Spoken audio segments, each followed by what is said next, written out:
रात के ठीक 12:47 बज रहे थे। शहर की आखिरी स्ट्रीट लाइट के नीचे टैक्सी ड्राइवर राघव ने गाड़ी रोकी। हवा में अजीब सी ठंडक थी, ऐसी जो हड्डियों के भीतर उतर जाती है। सड़क पूरी तरह सुनसान थी, ना कोई दुकान खुली ना कोई इंसान। तभी अचानक पिछले दरवाजे का हैंडल अपने आप उठा। राघव चौंका। अगले ही पल एक आदमी बिना आवाज किए टैक्सी में बैठ गया।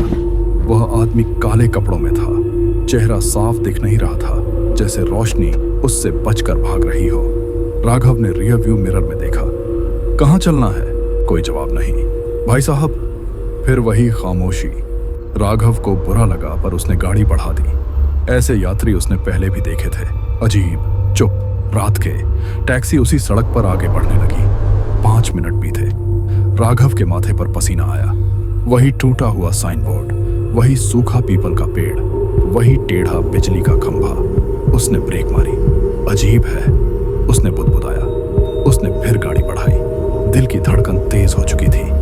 10 मिनट बाद फिर वही दृश्य। अब उसकी सांसें उखड़ने लगी। यह रास्ता घूम क्यों रहा है? उसने इस बार पीछे देखा। यात्री उसी तरह बैठा था, सीधा, शांत, बिना हिले। आप कुछ बोलेंगे नहीं? राघव की आवाज कांप गई। धीरे धीरे यात्री ने सिर उठाया। उसकी आंखें खाली थीं, जैसे उनमें कोई गहराई ही नहीं। पहली बार उसने बोला, अभी नहीं। राघव के रोंगटे खड़े हो गए। क्या मतलब अभी नहीं? यात्री ने हल्की मुस्कान दी। जब तुम भागने की सोचोगे तब। राघव का दिल धक से रह गया। उसने एक्सेलरेटर पूरा दबा दिया। गाड़ी तेज दौड़ने लगी। स्पीड 80, 100, 120। फिर भी वही पेड़, वही खंभा। अब राघव का दिमाग सुन्न होने लगा।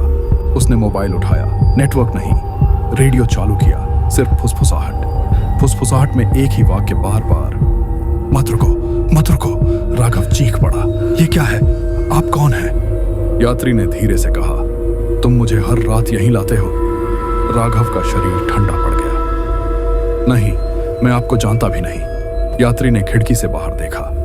हर रात 12:47। हर बार वही मोड़, हर बार वही गलती। राघव के दिमाग में एक धुंधली याद उभरी। एक एक्सीडेंट, एक आदमी, एक लाश जो सड़क पर पड़ी थी। उसने कांपती आवाज में पूछा, आप मरे हुए हैं? यात्री हंसा। हंसी में दर्द नहीं था, हंसी में इंतजार था। नहीं राघव, मैं अधूरा हूं। अचानक टैक्सी अपने आप रुक गई। इंजन बंद, लाइटें बुझ गई, अंधेरा। राघव ने दरवाजा खोलने की कोशिश की, लॉक। तभी यात्री ने कहा, अब तुम भागने की कोशिश करोगे? राघव पीछे हट गया।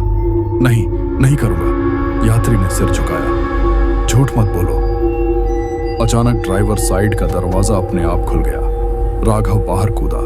जैसे ही उसने सड़क पर कदम रखा, वही पीपल का पेड़ उसके सामने था। पीछे से टैक्सी की आवाज आई, कहां जा रहे हो राघव? उसने पलट कर देखा। ड्राइवर सीट पर वही आदमी बैठा था और पीछे की सीट पर राघव खुद। उसकी आंखें खाली थीं, चेहरा शांत। नई सवारी। घड़ी में समय बदला। 12:47 और सड़क फिर चल पड़ी।